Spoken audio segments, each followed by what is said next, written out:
Rated X. Welcome to the Launchpad Podcast. Right you are, motherfucker!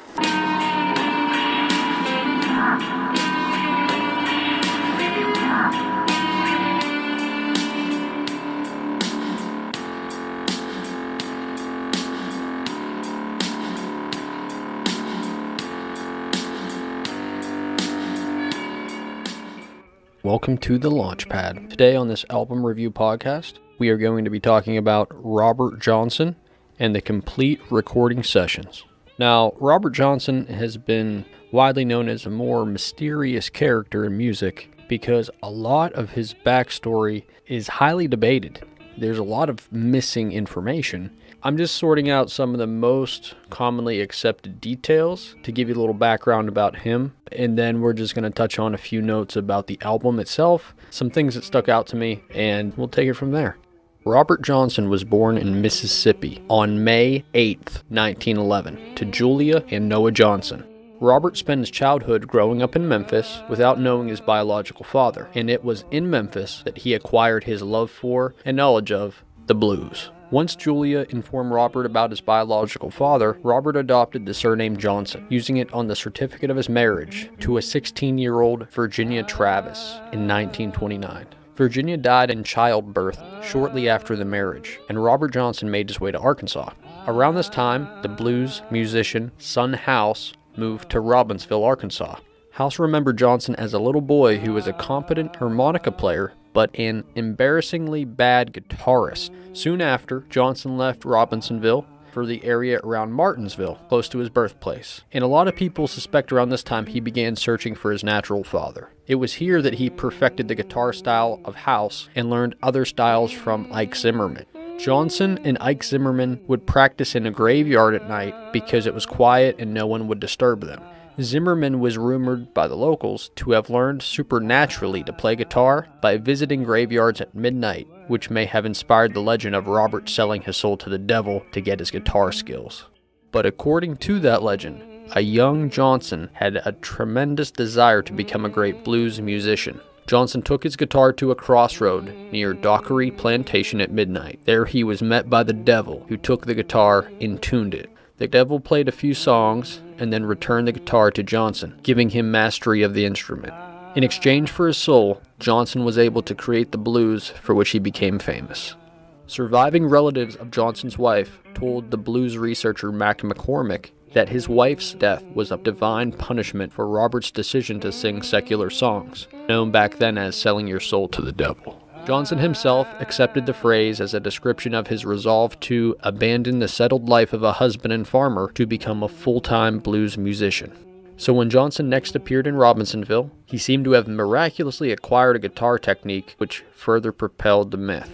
Son House was interviewed at the time when the legend of Johnson's pact with the devil was well known, and he was asked whether he attributed Johnson's technique to this pact, and his answers have been taken as confirmation. Musicians who knew Johnson testified that he was a nice guy and fairly average, except of course for his musical talent, his weakness for whiskey and women, and his commitment to the road. When Johnson arrived in town, he would play for tips on street corners or in front of the local barbershop or restaurants. Musical associates have said that in live performances, Johnson often did not focus on his dark and complex original composition, but instead pleased audiences by performing more well-known pop songs of the day. Johnson had also developed an uncanny ability to establish a rapport with his audience. In every town in which he stopped, he would establish ties to the local community that would serve him well when he passed through again a month or a year later.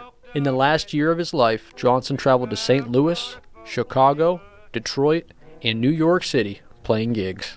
Johnson died on August 16, 1938 at the age of 27 in Mississippi of unconfirmed causes. His death was not reported publicly. He merely disappeared from the historical record, and it was not until almost 30 years later when Gail Wardlow, a Mississippi-based musicologist, was researching Johnson's life and found his death certificate. The death certificate, which only listed the date and location with no official cause of death. No formal autopsy was ever done. This has also led to tales of legend, just like the other missing pieces of Johnson's history. According to the blues musician Sonny Boy Williamson, Johnson had been flirting with a married woman at a dance, and she gave him a bottle of whiskey that was poisoned by her husband. Before Johnson could take a drink of the bottle, Williamson knocked it out of his hand, urging him to never drink from a bottle that he had not personally opened. Johnson replied, "Don't you ever knock a bottle out of my hand again." Soon after, he was offered another poison bottle and accepted it. Johnson is reported to have begun feeling ill in the evening after and had to be helped back to his room in the early hours. After the next 3 days, his condition steadily worsened. Witnesses reported that he died in a convulsive state of severe pain. The exact location of Johnson's grave is officially unknown. 3 different markers have been erected around possible sites in church cemeteries outside of Greenwood. The Complete Recordings album was made with the help of H.C. Spire. He helped Johnson record 29 songs for the American Record Company. The album, The Complete Recordings, contains all 29 songs, while Robert Johnson's professional recording career can be measured in merely months. His musical legacy has survived more than 70 years, and his influence continues to span many, many genres even to this day. In 2012, the album was ranked number 22 on Rolling Stone magazine's list of all-time 500 greatest albums. The album, for me, a few songs that stuck out were When You Got a Good Friend. To me, this song just sounds like a showcase of quintessential blues.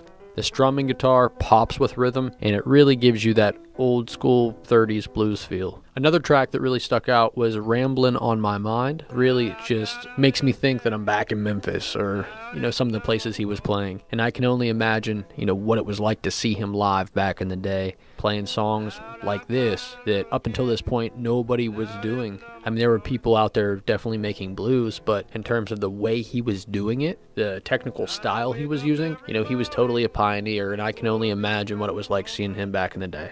Another track that stuck out to me was the Preaching Blues. Some ferocious guitar picking and sliding technique on the track, and it was a song that I think it's only like 2.5 minutes, but I wish it was longer. It's one of those songs where it's so good that you wish it was just a little longer than it ended up being. There's also a track called The Drunken Hearted Man. Yeah, the song had a really sad vibe that almost takes me back into the headspace of like a Jack Kerouac era of hitchhiking the US by day while partying at jazz clubs by night. And it's a song that out of most of these tracks, I mean, there's a ton of songs on this album, but that was one of the ones where like the whole combination of the music, the lyrics, the tone of his voice, the cadence of his voice, it really just was a complete song.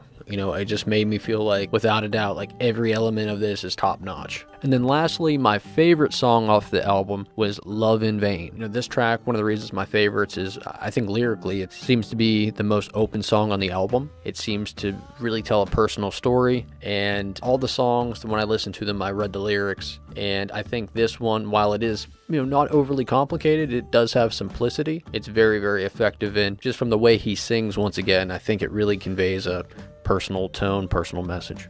To give this album a rating, admittedly, I'm not like a huge blues fan. I respect the blues, but it definitely is not my favorite genre. I don't listen to a ton of blues. However, I feel this album really shines and shows the cream of the crop of what old school blues can offer. It's really a shame that Robert Johnson died so young, and if this album is any indication, he would have blessed us with many more raw blues songs to feed our dark side.